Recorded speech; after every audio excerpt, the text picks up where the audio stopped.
ផ្លែឈើចំនួន3ប្រភេទប្រសិនបើយើងទទួលទានច្រើនពេកវានឹងងាយបំផ្លាញថ្លើមរបស់យើងបានឆាប់បំផុត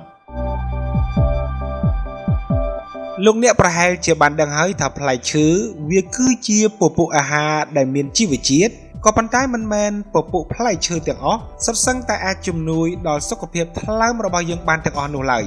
ប្រភេទផ្លែឈើមួយចំនួនប្រសិនបើយើងទទួលទានច្រើនពេកវានឹងដាក់បន្ទុកជាទម្ងន់ទៅលើថ្លើមហើយអាចបង្កឲ្យខូចថ្លើមក្នុងរយៈពេលណាមួយជាមិនខានដូច្នេះហើយនៅក្នុងវីដេអូមួយនេះយើងសូមលើកយកនៅផ្លែឈើចំនួន3ប្រភេទដែលមានរសជាតិឆ្ងាញ់និងសម្បូរទៅដោយជីវជាតិក៏ប៉ុន្តែបើយោងតាមអ្នកជំនាញសុខភាពប្រសិនបើយើងទទួលទានពពុះផ្លែឈើទាំងនេះច្រើនពេកឬក៏ទទួលទានមិនបានត្រឹមត្រូវ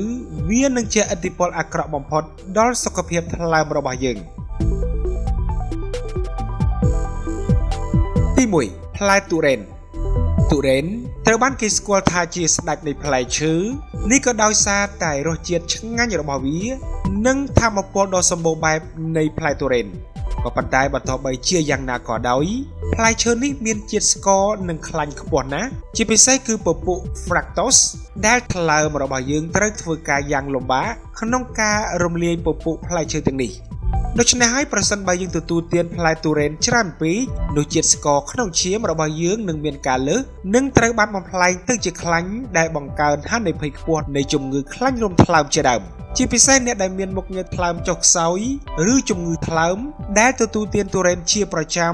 ឬច្រើនពេកវានឹងអាចបណ្ដាលឲ្យស្ថានភាពជំងឺរបស់លោកអ្នកកាន់តែធ្ងន់ធ្ងរលើសដើមលើសតែពីនេះទុរេនមានជាតិក្តៅហើយបើញ៉ាំច្រើនពេកវានឹងងាយបង្កឲ្យទៅជាក្តៅខ្លួនបង្កឲ្យកើតមុននិងប៉ះពាល់ដល់ដំណើរការបន្សាបជាតិពុលក្នុងថ្លើមទៀតផងដូច្នេះយកល្អលោកអ្នកគួរតែទទួលទានទុរេនប្រហែល100ទៅ250ក្រាមក្នុងមួយសប្តាហ៍ប៉ុណ្ណោះហើយកុំទទួលទានវាបន្តជួបគ្នាច្រើនថ្ងៃ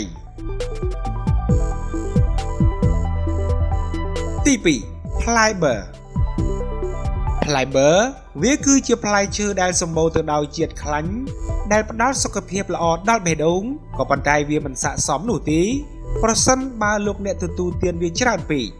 លោកអ្នកប្រហែលជាមិនបានដឹងទេថាថ្លើមវាមានតួនាទីយ៉ាងសំខាន់បំផុតក្នុងការបំផ្លែងសារជាតិខ្លាញ់ដូច្នេះហើយប្រសិនបើលោកអ្នកទទួលទានបឺក្នុងបរិមាណច្រើនពេកនោះជាតិខ្លាញ់នៅក្នុងរាងកាយរបស់អ្នកនឹងមានការលើសនិងអាចឲ្យមានការកកកញ្ញខ្លាញ់នៅក្នុងថ្លើមរបស់យើងដែលបង្កើនហានិភ័យខ្ពស់នៃជំងឺខ្លាញ់រោមថ្លើមដែលបង្កគ្រោះថ្នាក់ដល់សុខភាពរបស់អ្នកហើយអ្នកដែលកាន់តែមានហានិភ័យខ្ពស់បំផុតនោះគឺអ្នកដែលមានបញ្ហាថ្លើមឬក៏កំពុងមានជំងឺថ្លើមស្រាប់ថ្មីត្បិតតែផ្លែបឺវាគឺជាពពុះអាហារដែលផ្ដល់ផលល្អដល់សុខភាពយ៉ាងណាក៏ដោយក៏ប៉ុន្តែលោកអ្នកត្រូវចាំថាដើម្បីអាចការពារសុខភាពថ្លើមលោកអ្នកគួរតែទទួលទានផ្លែបឺប្រហែល1/2គឺស្មើប្រមាណ50ទៅ75ក្រាមប៉ុណ្ណោះក្នុងមួយថ្ងៃហើយលោកអ្នកមិនគួរទទួលទានវាជាបន្តបន្ទាប់ក្នុងរយៈពេលយូរនោះឡើយទី3ផ្លែទន្លាប់គឺជាផ្លែឈើមួយប្រភេទដែលមានរសជាតិផ្អែមនិងទាក់ទាញខ្លាំងបំផុតសម្រាប់មនុស្សគ្រប់វ័យក៏ប៉ុន្តែការដែលទទួលទានពពុះផ្លែឈើទាំងនេះច្រើនពេកវាមិនល្អឡើយសម្រាប់សុខភាពថ្លើមរបស់អ្នក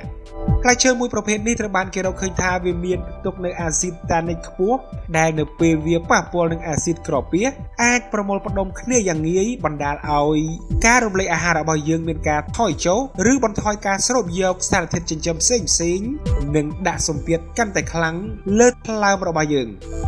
ថ្លើមត្រូវធ្វើការកាន់តែខ្លាំងផងដែរដើម្បីដំណើរការសារធាតុទាំងអស់នេះដែលអាចធ្វើឲ្យមុខងារថ្លើមរបស់អ្នកចុះខ្សោយជាបន្តបន្ទាប់លើតែពីនេះទៀតនោះផ្លែទន្លាប់ក៏ត្រូវបានគេរកឃើញថាវាមានជាតិស្ករច្រើនផងដែរ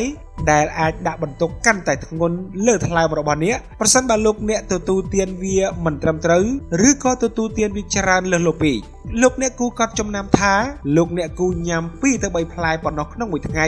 ដែលស្មើប្រហាក់ប្រហែលនឹង150ទៅ300ក្រាមប៉ុណ្ណោះហើយលោកអ្នកមិនគួរទទួលទានវាច្រើនពេកនៅពេលដែលលោកអ្នកឃ្លាននោះទេការដែលធ្វើបែបនេះគឺដើម្បីជៀសវាងផលប៉ះពាល់អវិជ្ជមានដែលកើតមានជាយថាហេតុលើក្រពះនិងថ្លើមរបស់លោកអ្នក